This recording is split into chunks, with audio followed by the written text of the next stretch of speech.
What's up, guys? One Koala Man here, bringing you episode number 41 of our fairy tale reviews. And in this episode, we finally finish the Jalal to Tanya Urza arc of the series.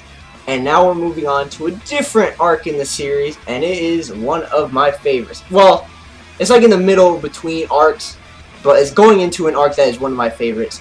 But if you enjoyed today's episode, be sure to hit that like button down below. Be sure to subscribe if you are new to the channel, because I welcome every single one of you, new and old, to the channel and all that good stuff. Be sure to share it to everybody you know would enjoy this type of review, because like I always say, this is not like every other review.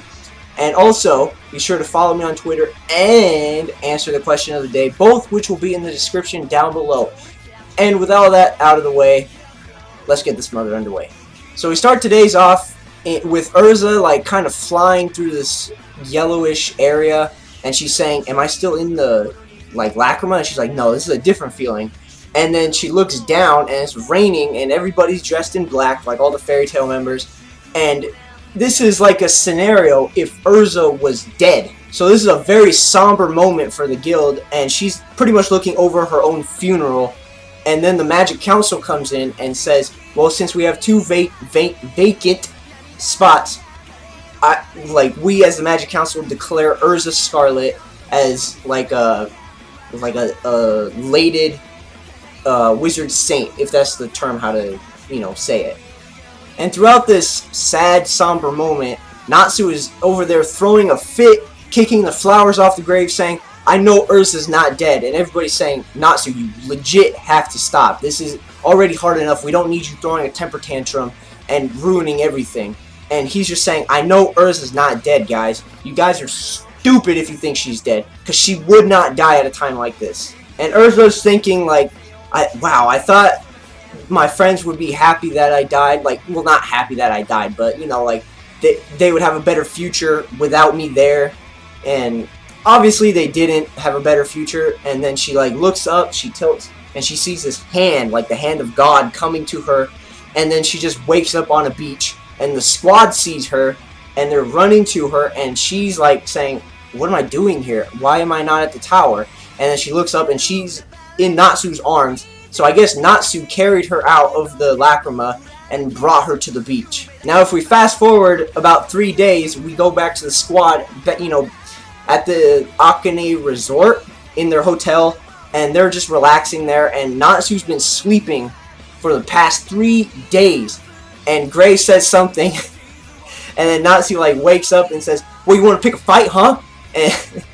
And then Happy's like, you're awake, Natsu? And then he just goes back to sleep. So he pretty much just woke up for like a split second just to pick a fight with Gray. And we see Urza on the beach with Sho, Wally, and Miliana. And, Simon, of course, is dead on the tower, wherever the tower went. We don't know where Jalal is either. And she's talking to she's talking to the rest of them, saying, hey, you should join the Fairy Tale Guild. We'd really love it for you guys to join. And those three get super excited, and they're like, really? I've always wanted to know what the guild life was, and we can go on like different adventures and all that. I was thinking that would be pretty cool to have them, in the Fairy Tale Guild along with Urza. That way she can have them and the squad. And it shows little clips of everybody having a great time, having a wonderful time. And Lucy's like narrating this whole thing, and it's pretty much like a montage of that. And then we go to Sho, Wally, and Miliana trying to leave the island, but Urza doesn't want them to leave just yet. So she finally catches up to them and says, wait, what are you guys doing? So Urza then re-equips into this like pretty legit armor. We don't know the name of it yet, but it's got like the fairy tale flag on a lance. And she's saying, okay, since you guys are official members of the Fairy Tale Guild and you guys are leaving, we have to abide by these rules. And everybody's like, wait, what the heck? We weren't even part of this guild. Are you serious? We weren't even officially brought up into it. And she's saying, I don't care. And she just goes on with the rules, like you can't share any sensitive information, you can't talk to anybody from the guild, and you can't like ask people from the guild for a job for your own personal gain, or something like that. And then Natsu, Gray, and Lucy come, and they shoot their fireworks, and everybody has a touching goodbye moment. And then Sho, Miliana, and Wally just leave on their boat, and that's the end of those three. So the next day, the squad is at the Fairy Tale Guild, and the Fairy Tale Guild got a brand new makeover since the last time we saw it when it was rubble. Now it's like this big giant castle looking thing.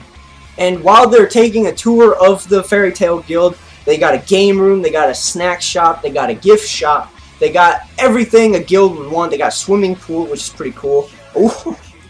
See what I did there? I just made that up right now. But anyways, Master Makarov comes up to them and welcomes them a new face, well, technically a new face to the guild, and it is Juvia, and Juvia is looking very, very good, and she has her new outfit, and I really like this outfit because it makes her look more happy, more outgoing, instead of that gloomy old hat with the trench coat and drip drip dropping and all that BS. And then they get introduced to another new member, and they're all like, what's he doing here? And he is Gagio. And then when they're introduced, the lights go out and they're like looking at the stage, and then the curtains come on, or they open up, and Mira Jane is standing or sitting there, and she plays her guitar, she sings to the crowd. Everybody like loves Mira Jane and her voice, which is actually pretty good. Her singing voice is a lot better than her drawing, because if you remember her plans, like her architectural plans for the guild, looked like a little kid drew it. Some people are better at things than others, but she's singing, everybody loves it. And then Gagio comes up, and everybody's like saying, get off the stage, we don't want to see you. And then he starts playing. He's actually pretty good. He does like this weird catchphrase, shooby-doo-bot is his catchphrase, and then Natsu gets angry at him, and then they start fighting, and he's like, I don't care about hearing your shooby-doo-bot, or whatever, and he's like, it's shooby-doo-bot. And they start fighting, and then Urza starts getting in it, and then Elfman gets in it, and then the whole Fairy Tale Guild is fighting, and it's starting to feel more like home to Natsu. So I'm thinking this is either later that day, or the next day or something, or a few days after that. But anyways, Gagio is at the park, like at the Magnolia Central Park area, and Jet, Droy, and Levy are over there, and Jet and Droy are trying to pick a fight with Gagio and trying to pay him back for what he did to Team Shadowgear. And so they're beating on Gagio, and then my boy Loxus comes in, and he starts saying, look, like, he's been to a few pubs, like, back from his last mission, and Fairy Tail has been the laughingstock of the entire, like, magic community, thanks to you, Gagio. And so he's getting his own anger out on Gagio, and he is just freaking bopping Gagio right now. And so Jet and Droy are like, cool it, Loxus, you're taking this way too far, man. And Loxus gets angry at them. He's like, I don't have to listen to you. And he shoots lightning, and it goes towards Levy. And then Gagio like comes out of nowhere, blocks it, and then he like just stops, and he just says, are you done with me now? I have places to be. And then he just walks away.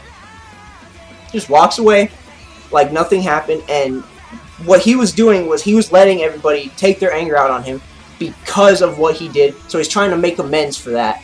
And so after he walks away, Loxus then walks away, and he says, man, this guild is freaking trash, okay? I need to get out of this guild, or I need Gramps to retire so I can make this guild what it's meant to be. And that is the end of the episode of Fairy Tail. Alrighty guys, you already know I don't like to end off these questions with, I don't like to end off these videos without a question of the day. And today's question of the day is containing some spoilers, so I'll give you some time. If you don't want to listen to the question of the day, don't. If you do, I'll give you a few seconds. Alright, so which guild would you want to join? Now, it's not just Fairy Tail and not just Phantom Lord. There's Fairy Tail, Phantom Lord, Lamia Scale, Mermaid Heel if you're a female, Sabretooth, Blue Pegasus, Tartarus Guild, or what's the one that Jalal made? The hero or villain, commandant, whatever, the one that Jalal made. Which guild would you want to join? Let us know. Let me know which guild in the description, in the comment section below. Now, if I were to choose a guild, I'd probably choose Fairy Tail, but other than the Fairy Tail, I'd probably join the one that Jalal made with, Ultir and, I forgot the pink-haired girl's name. But like I said, these are spoilers, so sorry. Because Jalal's freaking amazing. Ultir's amazing. The pink hair girl is amazing. So let me know down in the comment section below. And with all that said and done, thank you guys for watching.